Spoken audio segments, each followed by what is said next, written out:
Dans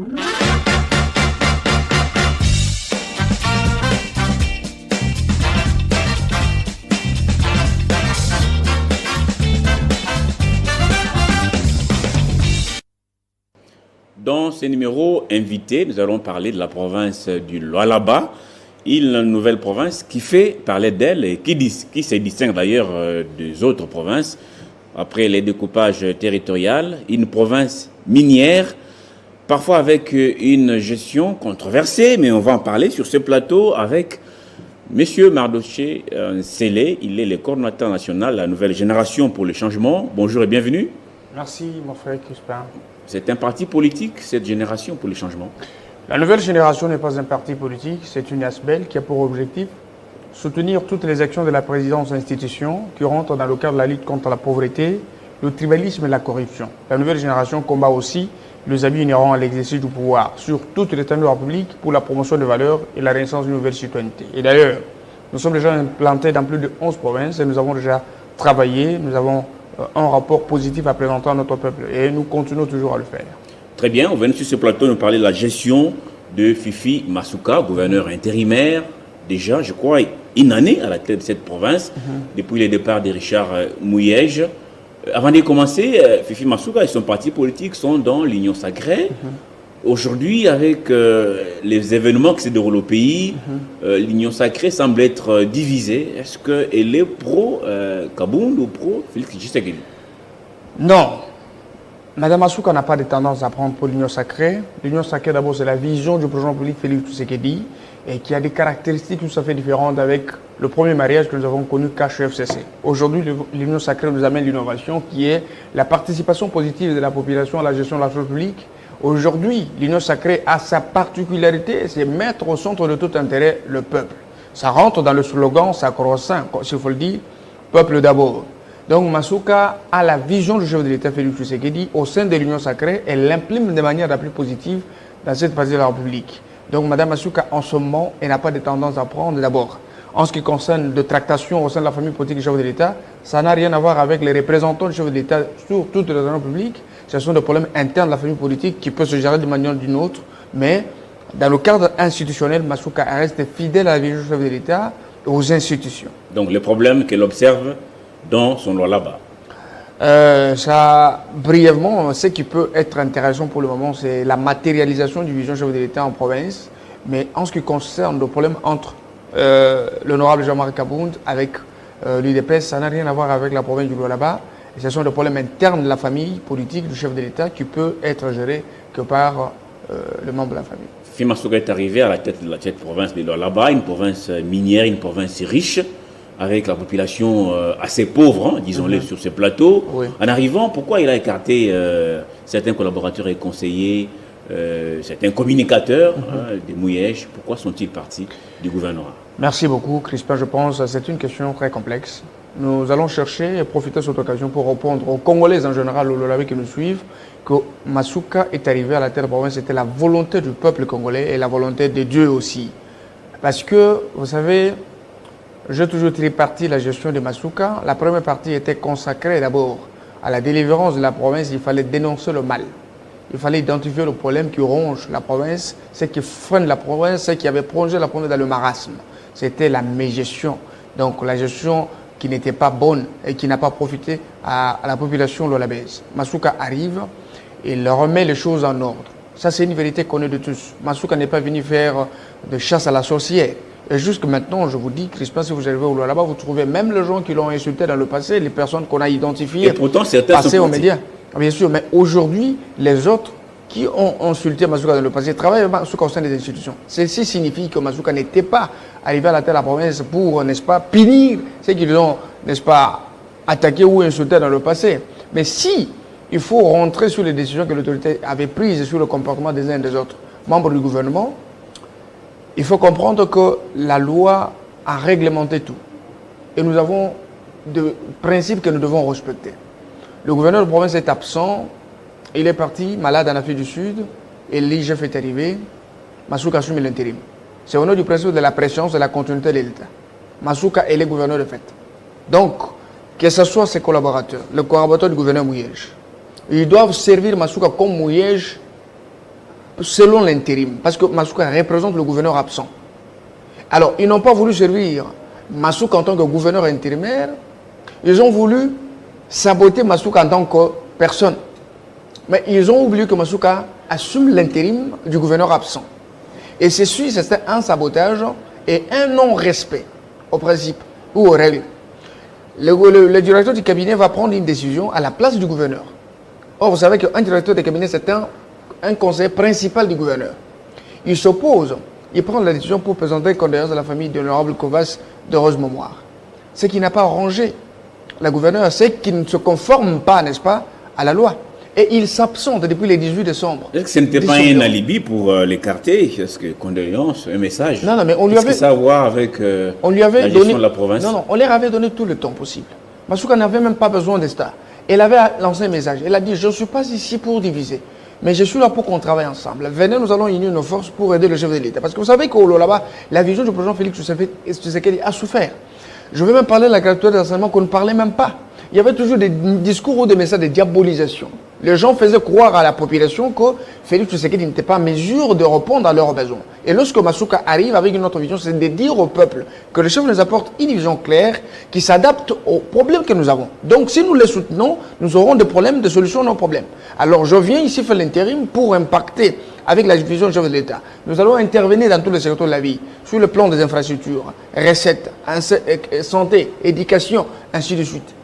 Et quelques-uns ont compris le message dès le début. Les autres qui ont voulu demeurer dans leur orgueil, des sabotages, ils sont restés. Est-ce que vous pouvez expliquer un ministre dans les institutions, a investi pour servir les institutions, se rebelle pour rester à la maison pendant plus de 4 mois. Il ne vient pas au bureau. Et on doit laisser quelqu'un comme ça? Nous ne sommes pas dans une jungle, nous sommes dans un pays où le principe doit être respecté. Et ce qu'ils ont subi, c'était juste des mesures disciplinaires. On les a suspendus jusqu'à la nouvelle ordre. Et cela ne pouvait pas empêcher l'État de fonctionner. Cela ne signifie pas que Masuka est venu pour, je ne sais pas moi, se venger contre une catégorie de personnes. Mardoché, vous dites que Masuka est venu balayer les mâles, pour vous, Mouya, jeter les mâles. Ça, ce sont vos propres mots. Ça, c'est moi, oui. Tout à fait. Alors, les biens que vous apportez, c'est lesquels aujourd'hui? Parce que, apparemment, les mâles est profond aujourd'hui. Merci beaucoup. Je pense le bien, il y en a tellement beaucoup. Je commence d'abord avec les agents ou membres du gouvernement. Vous savez, il y avait une discrimination au sein des institutions. Il y avait une catégorie de personnes qui touchaient plus et les autres touchaient moins. Or, ils ont tous le même poste, la même fonction. Je veux parler des conseillers et quelques agents de service d'appoint qui n'étaient pas traités au même point d'égalité. Vous pouvez voir un protocole qui touche 5 000 $ pendant qu'un conseiller touche 1 200 $. Ça ne se justifiait pas. Et lorsque Masuka arrive, elle dit, on doit régler ce problème. Et pour régler ce problème, on doit d'abord tenir compte de rester de la province. D'où est-ce que nous pouvons avoir assez de moyens de manière permanente pour répondre aux besoins et améliorer la bonne condition des membres et agents du gouvernement. Et Masuka arrive, elle met l'accent sur l'artisanat minier. Juste avec l'artisanat minier, Masuka a pu payer dans moins de 6 mois les dettes que le gouvernement Mouyej nous a laissées. Parce que les gens voient le mal partout. Mais le gouverneur est parti, il a fait des emprunts dans des banques locales. Et Masuka arrive, elle paye ses dettes d'abord pour rendre la province libre. Plus de 109 millions de $ payés dans moins de 6 mois. Masuka, seulement avec l'artisanat minier, elle parvient à améliorer les conditions de survie du gouvernement, les membres du gouvernement. Parce qu'aujourd'hui, ça je l'ai toujours dit, les gens croient peut-être que nous venons plaguer ici. Un agent d'appointe qui fait les... je vais parler de jardinier. Un jardinier de la province du là-bas vous touche plus de 1 000 $. Je pense que quand quelqu'un touche 1 000 $, il peut servir plus de 50 personnes dans sa famille. Donc, l'amélioration des conditions de vie des agents du gouvernement a des répercussions positives sur le peuple. Ça, c'est un élément à retenir. 2. Les budgets rectificatifs. Le budget a été revu à la hausse. C'est pour la première fois, j'ai vu même les honorables députés de la province du là-bas crier.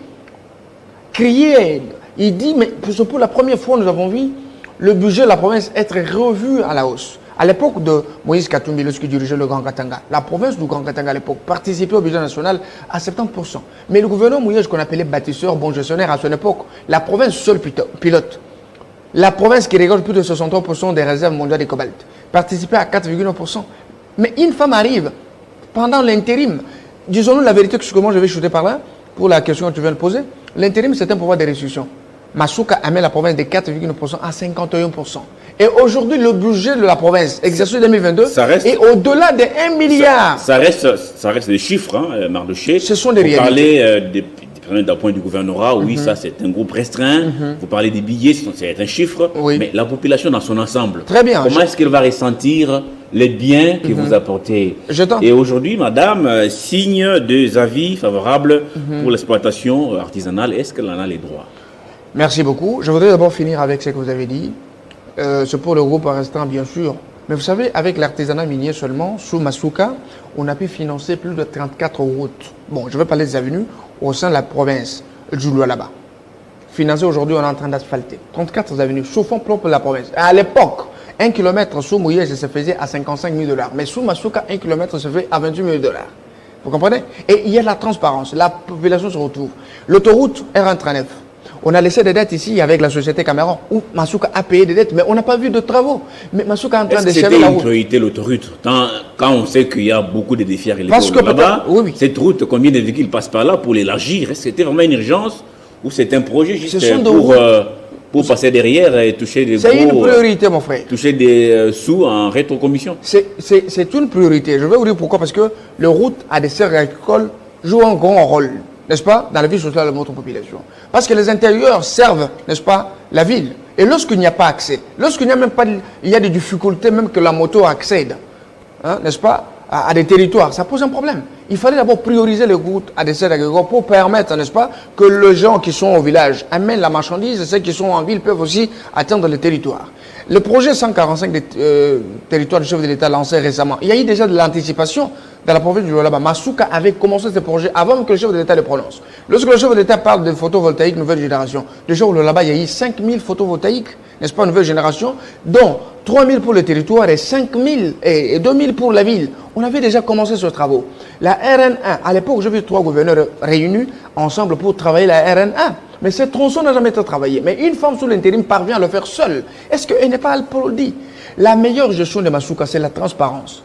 C'est la transparence. Masuka, avec la province du Lualaba, cela représente 10% du budget national. S'il y a la transparence, bien sûr, pourquoi elle cherche à tout prix la tête du ministre provincial Chizaïnga? Qu'est-ce qui se passe? Mais si les gens disent que Masuka cherche la tête de Chizaïnga, je dirais non. Parce que récemment, vous avez suivi, n'est-ce pas, qu'il y a eu quelques ministres qui ont été suspendus. Et si réellement Chizaïnga était la cible de Masuka, il allait déjà être suspendu il y a longtemps. Chizaïnga est ministre provincial de Mines jusqu'à aujourd'hui. C'est nous, de la société civile, qui l'avait attaqué dans beaucoup de dossiers. Ou des dossiers sales des dotations de fonds de l'État. Vous comprenez? Beaucoup de désordres que le ministre de Mines a pu, n'est-ce pas, jouer là-bas, Masuka a mis en ordre. Je donne un exemple, le pont bascule qui a servi plus de 4 ans au gouverneur. Au ministre provincial. C'est lui qui gérait, c'est lui qui était même le président de la commission de traçabilité à l'époque. Mais cet argent ici, il n'y a pas de traçabilité, nous ne connaissons même pas le compte dans lequel cet argent a été versé. Mais aujourd'hui, c'est pour la première fois, c'est pourquoi nous disons que Masuka imprime une gestion orthodoxe et drastique. Nous avons des notes de débit émises par le pont bascule et nous enregistrons des millions, n'est-ce pas, dans les caisses de l'État. Et tout le monde peut aller vérifier que l'argent de pont bascule va dans les caisses de l'État.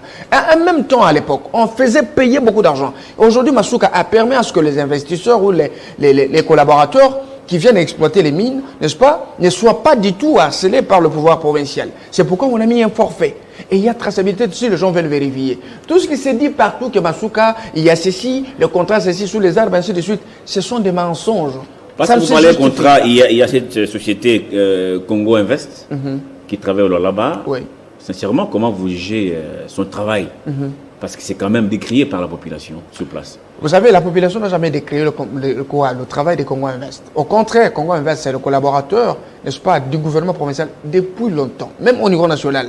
Congo Invest a rendu beaucoup de services, n'est-ce pas, à la province du Lualaba, même à l'époque du gouverneur. Mais il est victime d'une escroquerie. Je vais vous donner un exemple. Le Congo Invest a travaillé, n'est-ce pas, les sites de Saint-Dénégoce.